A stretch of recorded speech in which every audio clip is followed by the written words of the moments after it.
लूट में नंबर 1, डकैती में नंबर 1, चोरी और सभी अपराधों में नंबर 1। खुद मौलाना ने खोली मुसलमानों की पोल तो मच गया बवाल। अनपढ़ होते हैं मुसलमान, इसीलिए नहीं करते महिलाओं का सम्मान। मौलाना ने मुस्लिमों को लेकर एक के बाद एक कर दिए कई बड़े खुलासे। मुसलमानों को सही रास्ते पर लाने के लिए योगी है सबसे उपयोगी। खुद मौलाना ने किया कबूलनामा, अब योगी बाबा को जल्द लेना होगा तगड़ा एक्शन। मुसलमानों से चोरी करा लो, डकैती करा लो, लूटपाट और दूसरे अपराध करा लो, लेकिन जब मुसलमान को पढ़ाई लिखाई के लिए कहा जाएगा तो वो पीछे हट जाएंगे। ऐसा हम नहीं कह रहे हैं, बल्कि वो मौलाना कह रहे हैं, जिससे खुद मुसलमान कई सालों से अपना नेता चुनते आ रहे हैं। इस मौलाना का मानना है कि मुसलमानों को सही रास्ते पर लाने के लिए अब योगी बाबा ही कुछ कर सकते हैं, नहीं तो मुसलमान को जेल जाने और बर्बाद होने से कोई नहीं बचा पाएगा।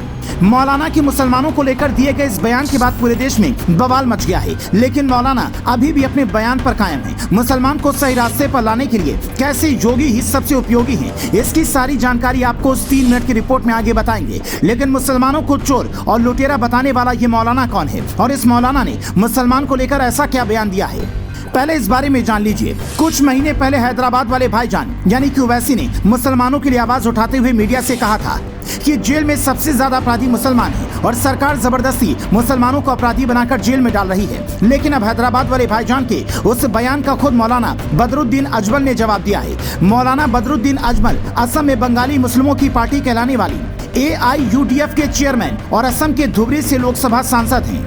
वहीं मौलाना बदरुद्दीन अजमल जमीयत उलेमा के असम प्रमुख भी हैं। मौलाना बदरुद्दीन ने मुसलमानों को लेकर जो बयान दिया है, मौलाना बदरुद्दीन ने मुसलमानों को लेकर बयान दिया है कि मुसलमान चोरी चकारी, डकैती और लूटपाट जैसे अपराधों में नंबर 1 है, इसीलिए जेल में सबसे ज्यादा अपराधी मुसलमान ही हैं।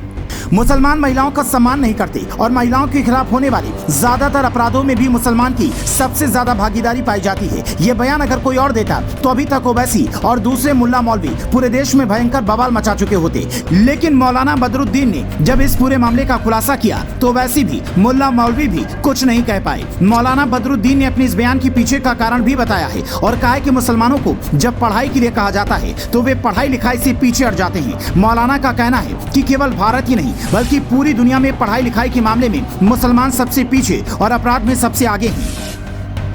यही कारण है कि भारत में भी अपराध के ज्यादातर मामलों में मुसलमानों की सबसे ज्यादा भागीदारी है। इसलिए मुसलमानों को अपनी पढ़ाई लिखाई पर ध्यान देना चाहिए और सभी महिलाओं को अपनी मां और बहन की नजरों से देखना चाहिए। मौलाना का यह बयान योगी बाबा को समर्थन करता है, क्योंकि योगी बाबा भी मुसलमानों को सही रास्ते पर लाने के लिए यही काम कर रही हैं। योगी बाबा ने हाल ही में मुसलमानों को सही शिक्षा देने के लिए मदरसों में बदलाव करने का फैसला किया है और कई अवैध मदरसों पर ताले भी लगवाए हैं, ताकि मुस्लिम समुदाय के लोग भी आधुनिक शिक्षा पा सकें और समाज की बेहतरी के लिए अपना योगदान दे सकें। क्या योगी बाबा को मुसलमानों को अपराध करने से रोकने के लिए कोई और सख्त कदम उठाने की जरूरत है या नहीं? और मौलाना बदरुद्दीन द्वारा मुसलमान को चोर लुटेरा बताने वाले इस बयान का आप किस तरह से समर्थन करते हैं, हमें इस वीडियो के कमेंट में बताएं।